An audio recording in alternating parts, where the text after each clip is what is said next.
नमस्कार, आप देख रहे हैं मिनी संसद और मैं हूं मनोज राजी।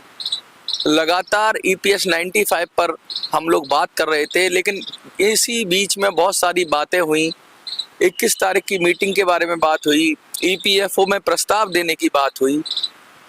इन सब के बीच एक खबर और आई कि भाई वित्त मंत्रालय ने 10 फरवरी के करीब ये बता दिया था कि जो प्रस्ताव दिया गया था आज से 1-1.5 साल पहले, उसको जो पेंशन वृद्धि का प्रस्ताव था उसको वित्त मंत्रालय ने खारिज कर दिया। और खारिज करने के बाद फिर क्यों एनएसी लगातार धरना प्रदर्शन करती रही और ये कहती रही कि हम प्रस्ताव देंगे। बहुत सारी इस विषय पे बातें हुई और लोगों के अंदर एक भ्रम की सी स्थिति उत्पन्न हो गई। लीडरशिप के खिलाफ भी लोगों में ये प्रश्न पूछे जाने लगे कि भाई ऐसा क्यों हुआ। तो आज इसी सब पर ये वीडियो है और मैं बताने की कोशिश करूंगा कि भाई जो दिखता है वो होता नहीं, जो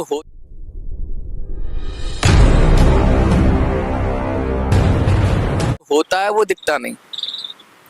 सबसे पहली बात कहूं कि ये खबर निकली कि 10 फरवरी के करीब लोगों को ये मीटिंग के अंदर ये बात रखी गई कि वित्त मंत्रालय ने जो प्रस्ताव था वो खारिज कर दिया। कौन सा प्रस्ताव? श्रम मंत्रालय की तरफ से एक प्रस्ताव भेजा गया था कि जो पेंशनर्स हैं ईपीएस 95 के, उनकी मिनिमम पेंशन है वो 2000 कर दी जाए। अब ये प्रस्ताव काफ़ी पुराना था, 1-1.5 साल पुराना प्रस्ताव था और उसको पहले ही खारिज किया जा चुका था। लेकिन इस मीटिंग में इसको बताया गया कि हमने ये पहले ही खारिज कर दिया था। तो इस पर बहुत लोग आए, निकल के यूट्यूबर्स आए, कह रहे थे, उन्होंने कहा, अपना वीडियो बनाया कि भाई पेंशनरों को सरकार देना ही नहीं चाहती कुछ। सरकार जो पेंशनरों का 7,500 तो छोड़िए, जो 2000 का प्रस्ताव था वो भी सरकार ने खारिज कर दिया। और सरकार ने कहा कि भाई हाँ हमने खारिज कर दिया। बात तो सच है, मीडिया हाउसेस में भी प्रिंट हुई ये बात। तो फिर ये धरना प्रदर्शन क्यों? बहुत सारे सवाल उठे इस पर। इसी विषय पे बात करेंगे और मैं अपना मत रखूंगा। सबसे पहले मैं एक आपको सिनेरियो देना चाहता हूँ। सपोज करिए एक हाइपोथेटिकल कंडीशन है कि आपको किसी कंपनी में आप काम करते हैं, किसी भी कंपनी में आप काम करते हैं, तो आप तनख्वाह मांगने किससे जाएंगे या तनख्वाह में वृद्धि के लिए डिमांड किससे करेंगे? तनख्वाह में वृद्धि के लिए डिमांड उसी कंपनी से करेंगे जिसके पास आपकी तनख्वाह बन रही है, उसी से तो करेंगे। कि आप दूसरी कंपनी से करेंगे कि भाई दूसरी कंपनी से वहां तो उस कंपनी का काम होगा, जो कर रहा होगा वो उसको तनख्वाह देगी। बात असल में यही है। जो प्रस्ताव दिया गया वो वित्त मंत्रालय को क्यों दिया गया, ये बड़ी सोचने की विषय है। क्योंकि ईपीएफओ के पास कंट्रीब्यूशन जमा होता है, तो ईपीएफओ ये निर्णय करता, उसके पास जो फंड है उससे वो पेंशन बढ़ाएगा कि नहीं बढ़ाएगा। तो जिसने भी वित्त मंत्रालय के पास प्रस्ताव भेजा वो पहले से ही गलत था। क्योंकि जब आपका पैसा बनता है तो ईपीएफओ देगा, वित्त मंत्रालय क्यों देगा?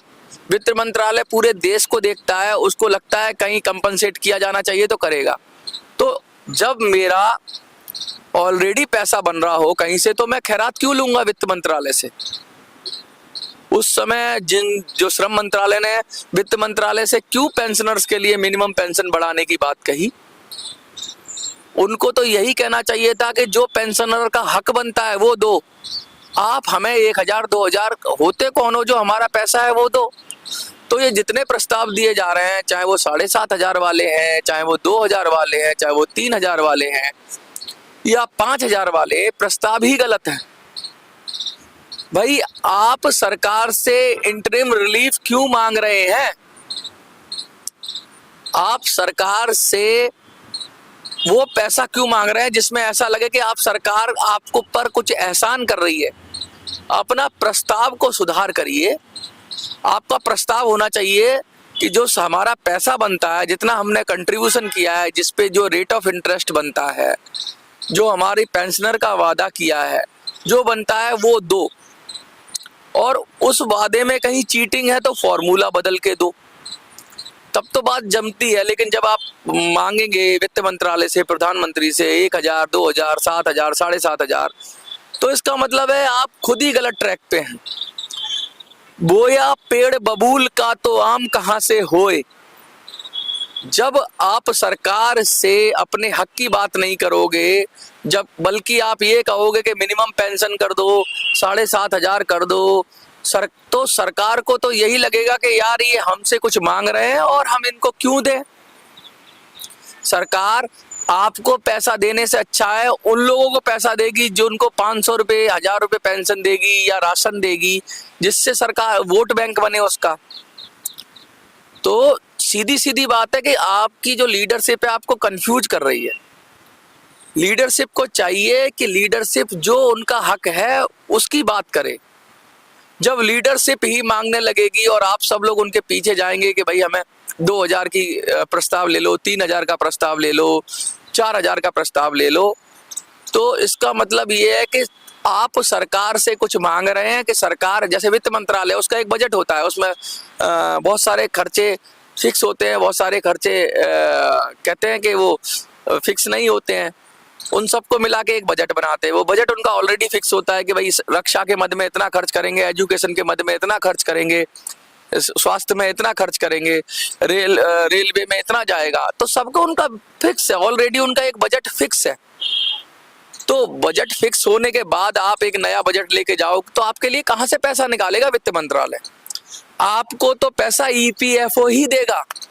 और यही मजे की बात यह है कि यही वित्त मंत्रालय ने कहा कि ईपीएफओ अपने फंड से पैसा दे। उसने प्रस्ताव जो दिया गया था श्रम मंत्रालय की तरफ से, पार्लियामेंट्री कमेटी श्रम मंत्रालय की तरफ से जो दिया गया था प्रस्ताव की वित्त मंत्रालय हमें पैसा दे, असल में वो भ्रम की स्थिति उत्पन्न करने के लिए दिया गया था, लोगों को भरवाने के लिए दिया गया था। जैसे एक कहानी सुनी आपने कि एक बंदर और एक हिरन दोस्त थे,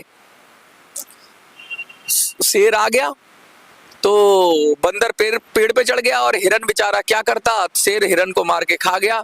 बंदर ने क्या किया, एक पेड़ से दूसरे पेड़ पे छलांग लगाई, दूसरे पेड़ से तीसरे पेड़ पे छलांग लगाई, तीसरे से फिर पहले पे लगाई।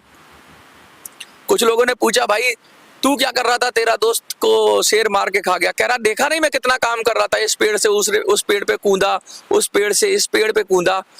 यही हो रहा है ईपीएस 95 पेंशनर्स के साथ। निशाना कहीं लगाना होता है और निशाना कहीं लगा रहे हैं आप लोग, और सब उल्टा सीधा हो रहा है। सबसे पहले आपको तय करना होगा कि आपको पैसा चाहिए किससे। आप खुद ही भ्रम में है कि वित्त मंत्रालय दे दे, प्रधानमंत्री से मांग कर लेंगे, श्रम मंत्रालय से कर देंगे। सीधा सीधा पैसा जब आपका ईपीएफओ में जमा हो रहा है तो ईपीएफओ से मांग की जाएगी। यही वित्त मंत्रालय ने कहा। ईपीएफओ के अधिकारियों पे दबाव डाले, भाई ईपीएफओ वाले अधिकारी अपना लेखा जोखा प्रस्तुत करें कि हमारा पैसा गया कहाँ, जो कंट्रीब्यूशन था वो गया कहाँ, उनसे पूछो। और अगर उनके पास है तो दे क्यों नहीं रहे हो, उसके लिए प्रोटेस्ट करना चाहिए और फोकस वहीं पे रहना चाहिए ईपीएफओ के खिलाफ। सरकार के पास जाएंगे, सरकार फोकस हटा के कह देती है चलिए हम आपकी इच्छा पूरी कर देते हैं, हम आपको कंपनसेट कर देते हैं। आपको सीधा सीधा कहना होगा कि हमें कंपनसेशन नहीं चाहिए, हमें इंटरिम रिलीफ नहीं चाहिए, हमें सरकार की तरफ से कोई खैरात नहीं चाहिए, हमें सरकार की तरफ से ऐसे उल जुलूल प्रस्ताव नहीं चाहिए, हमें चाहिए हमारा हक। क्या पता वो 7,500 से ज्यादा हो या क्या पता 1,000 से कम हो, सीधा सीधा ईपीएफओ को बोल देना चाहिए भाई हमारा जितना बनता है दे दो। साफ कहने में क्या ही दिक्कत है, आप खुद ही उसको इतना कॉम्प्लेक्स कर रहे हैं। ये ईपीएफओ तो वैसे ही उलझा रहा था, सरकार वैसे ही उलझा रही थी। वो बंदर वाला काम कि एक पेड़ से दूसरे पेड़ पे कूदना, श्रम मंत्रालय से जाओ वित्त मंत्रालय से जाओ तो पीएमओ से जाओ, फिर सांसदों के पास, फिर ईपीएफओ के पास जाओ। ये सब करने की जरूरत नहीं है जब आपको पता है कि ईपीएफओ है और ईपीएफओ ही पैसा देगा। तो और वित्त मंत्रालय भी कह रहा है कि ईपीएफओ बताए, तो सीधा सीधा उनके अधिकारियों का गला पकड़ो ना, अधिकारियों के खिलाफ प्रोटेस्ट करो, ईपीएफओ के खिलाफ प्रोटेस्ट करो। ईपीएफओ को बोलो कि भाई हमारा क्या बनता है तू हिसाब बना के दे, और 1,000 अगर मिनिमम पेंशन दे रहे हैं या 1,000 से कम पेंशन दे रहे हैं तो कैसे बन रही है हमारी, हमसे कंट्रीब्यूशन कैसे लिया। और अगर आपका कंट्रीब्यूशन इतना कम है और आपकी पेंशन इतनी बनती है तो उसे स्वीकार करो। और आप कहते हो, जैसे आप कहते हो कि नहीं नहीं हमने तो बहुत ज्यादा कंट्रीब्यूशन दिया था, हमारा पुराना पैसा भी इसमें मर्ज कर दिया गया था। अगर आप सही हो, या तो आप गलत हो या ईपीएफओ गलत है। अगर आप गलत हो तो फिर आप सीधा सीधा बोलो कि हमें हमारा पैसा नहीं है, हमें सरकार से कंपनसेशन चाहिए, जैसे और वर्गों को सरकार मदद करती है हमें मदद करे। एक तरफ तो कहते हो कि हमारा हक का पैसा है हमें दो, दूसरी तरफ कहते हो कि सरकार हमें खैरात दे दे। खैरात शब्द मैं इसलिए कह रहा हूं कि जब आप वित्त मंत्रालय के पास, जब श्रम मंत्रालय जाता है तो क्यों जाता है वित्त मंत्रालय के पास? भाई वित्त मंत्रालय क्यों देगा? उसका क्या लेना देना है? लेना देना तो ईपीएफओ का है। हाँ, ईपीएफओ अगर कह देगा तो फिर सरकार डिसीजन मेकिंग करके उसको सैंक्शन करेगी पैसे को। और बहुत सारे लोग कहते हैं तो और संघर्ष जो है ना, वो सिर्फ आपका अगर संघर्ष सही नहीं है, लीडरशिप का विजन अगर ठीक नहीं है और वो इधर उधर खुद ही भटक रहे हैं, कल को फिर नया प्रस्ताव आ जाएगा तो ये तो कहते हैं कि बीमारी कुछ और है और इलाज कुछ और कर रहे हैं। बीमारी है सरकार की ऐसी नीति जिसमें आपका पेंशन बन नहीं रही, कुछ भी आपसे कंट्रीब्यूशन भी लिया जा रहा है, कुछ अलग तरीके से कंट्रीब्यूशन की लिमिट बना रखी है, मतलब ऐसा नियम बना रखा है जिसमें आपको कुछ गेन होने वाला नहीं है। और जब आप लूज की स्थिति में पहुंच जाते हैं, हारने की स्थिति में पहुंच जाते हैं, फिर सरकार आप पर दया दिखाती है कि देखो तुम तो मर ही रहे हो, हम तुम्हें कुछ देंगे। तो सबसे पहले आपको ये तय करना है, या तो इसका बहिष्कार करो कि हमें पेंशन चाहिए ही नहीं, हम अपने हिसाब से अपना पैसा लेंगे, हम कहीं भी इकट्ठा करेंगे। जो आज के लोग हैं सरकार के इस माया जाल में नहीं जाएंगे, क्योंकि सरकार जब हाथ झाड़ रही है, उल्टे सीधे फॉर्मूले बना रही है, तो कोई अपना पैसा कटवा के आप सरकार की तरफ दे रहे हो। उनसे कहो जो पैसा हमारे पेंशन फंड में जा रहा है उसको हमें हमारा पैसा दे दो, हम इकट्ठा करके अपना कहीं भी यूज कर लेंगे। ये आपके पास अधिकार होना चाहिए, ये बात करनी चाहिए। या फिर सरकार फॉर्मूला सुधारे, फॉर्मूला ठीक करे, फॉर्मूला ठीक करने के बाद सरकार आपको सही तरीके से पैसा दे। ये जो फिजूल के प्रस्ताव जा रहे हैं ना, मैं फिजूल का इसलिए कह रहा हूं कि ये इससे कुछ मिलने वाला नहीं है और आपका मेहनत व्यर्थ हो रही है। वो बंदर जैसी ही मेहनत है कि एक पेड़ से दूसरे पेड़ पे छलांग लगाना, दूसरे से तीसरे पे चलाना और ढाक के 3 पात, निकलेगा क्या? कुछ भी नहीं निकलेगा, क्योंकि ट्रैक ही गलत है, क्योंकि ट्रैक ही आपका गलत है। असली ट्रैक पे हो ही नहीं आप लोग। आपकी लीडरशिप को चाहिए कि जो आपका हक बनता है, अधिकार बनता है, वो मांगे। अगर 20,000 बनता है तो 20,000 मांगे, 7,500 ना मांगे। और 200 रुपए बनता है तो 200 मांगे। मेरी बात समझ रहे हो आप? जो सच है वो मांगो। अगर सरकार से कहोगे 7,500 दे दे, सरकार से कहोगे 2,000 दे दे, तो सरकार कहेगी क्यों दे दें साहब? तो जो नियम है उसके अनुसार चलें, तभी सफलता मिलेगी। और नियम में ही अगर कोई धांधली है, नियम में ही चीटिंग है, तो नियम बदलने की बात करिए। पेंशन तो अपने आप आ जाएगी।